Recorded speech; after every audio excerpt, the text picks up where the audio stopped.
So we're back here on the Duncan Duo show. Andrew Duncan of the Duncan Duo, joined by Robert Johnson, president for the Duncan Duo team. And Robert sent an email yesterday that was probably one of the highlights of the last several weeks for me, because I think everyone knows that there hasn't been a lot of great news. There's been a lot of obstacles and challenges, but I try and be an optimist and look at all the good that can happen in some of these situations. People reconnecting with their families, people going outside more, people caring more. I've seen more people, do good gestures for other people than I have in a long time.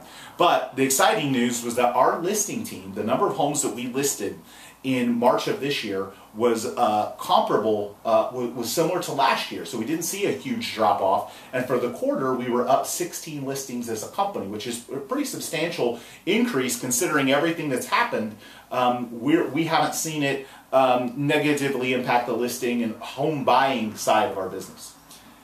Yeah, and actually, the way we separate our business is two different things. So we usually look at, how many listings we're actually putting on the market versus how many listings we're actually purchasing, in our home purchase program. And, that side of the business, actually purchasing homes for cash, is way up compared to last year.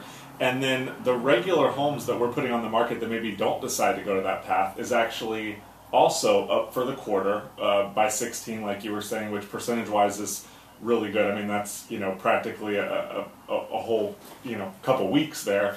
And then over the past couple weeks, because that's when everything kind of changed for our business and for the world pretty much, we really broke even with last year, which was kind of crazy. So when we were looking at the year so far, we were significantly up, and then over the last couple of weeks we still broke even. So I don't know about any other businesses out there, but I would definitely take breaking even with the year before with all that's going on.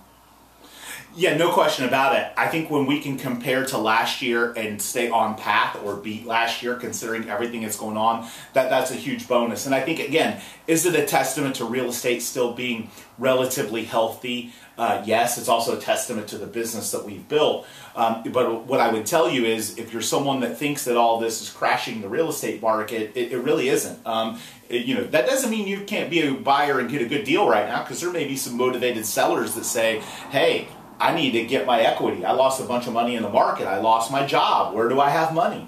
It doesn't mean you shouldn't act, or buy or sell. But it just means that, it's not as bad as it may feel like if you're sitting on, the news, watching the news all day and not actually talking to the people doing the business. So again, we're making adjustments where we're still buying homes. It's interesting. All of the companies that are not locally tied to Tampa Bay for the iBuyer program, in other words, they're big corporate hedge funds owned out in New York and run by hedge fund managers, they all bounced. But here we are. We're still here plugging away, helping Tampa Bay. So if you are someone that needs to sell your house and you want an instant cash offer, and those companies aren't offering it now, we still are. Again, we're going to be really cautious about how we go through that process. We're going to make sure to protect ourselves.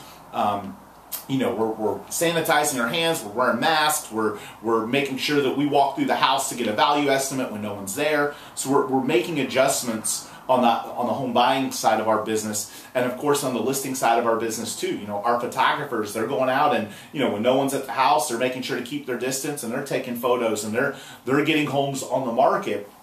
And again, we're doing it in a different way. We're being smart. We're practicing social distancing. We're not gathering in large groups. We're sanitizing. We're making sure we're far away from people. We're showing homes and practicing a lot of what we do in a virtual environment. And and what's interesting, and I thought about this the other day, and the agents will remain nameless, but a couple of our agents have always been the type where they seem like they don't do as well face-to-face, but maybe they're better on phone and video presentations, and they're absolutely crushing it right now because they're better at that than they are at the in-person presentation. Well, what's really frustrating about a lot of these companies when we talk about actually purchasing homes for cash is that a lot of what they were promoting for this long amount of time is, you'll be able to go to our website, you won't have to have people in your home, you won't have to go through this long process, it'll be very seamless for consumers.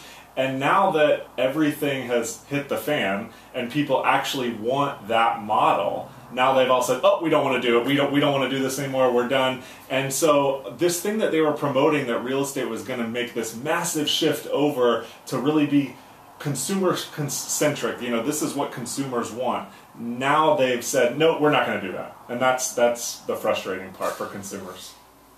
You know, it's true. They all bounced and they all said, oh, you know, now we're just going to, you know, we're going to go away. But this is the exact moment when that type of a model should work.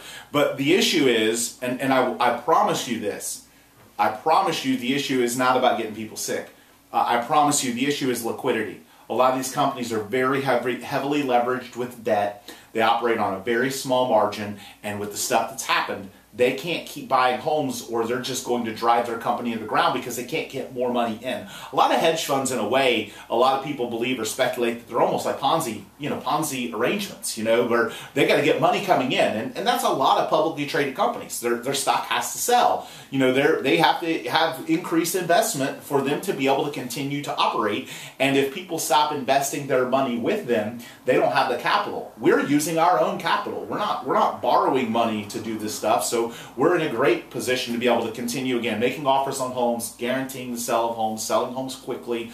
And I think as this thing progresses and it sits around for a few months, if you're a consumer thinking about doing a real estate transaction, I'd ask yourself, am I going with the best or am I going with the cheapest? Because if you go with the cheapest right now, they don't have the technology, they don't have the infrastructure, they don't have the know-how. We grew our business during the recession, so we understand and know how to do all these things, and we're not willing to take on the risk and the investment because we're here long term in Tampa Bay. Some of these other companies come in here and they want to sip off as many profits from consumers as they can, and they don't do anything in the local community. We're here, we're not going anywhere. We're making adjustments on our business, but we're still buying homes, we're still selling homes. And there will be a lot of agents, unfortunately, because they don't have a business or they don't have the capital that we have, that will start to cut things out of their business. So you're going to the discount person, well, now they're going to do cheaper photography. They're going to cut stuff because they're going to have to. We're not. We're forging ahead and continue to help customers. So we're going to be back continuing this conversation after a quick break here on the Duncan Duo Show.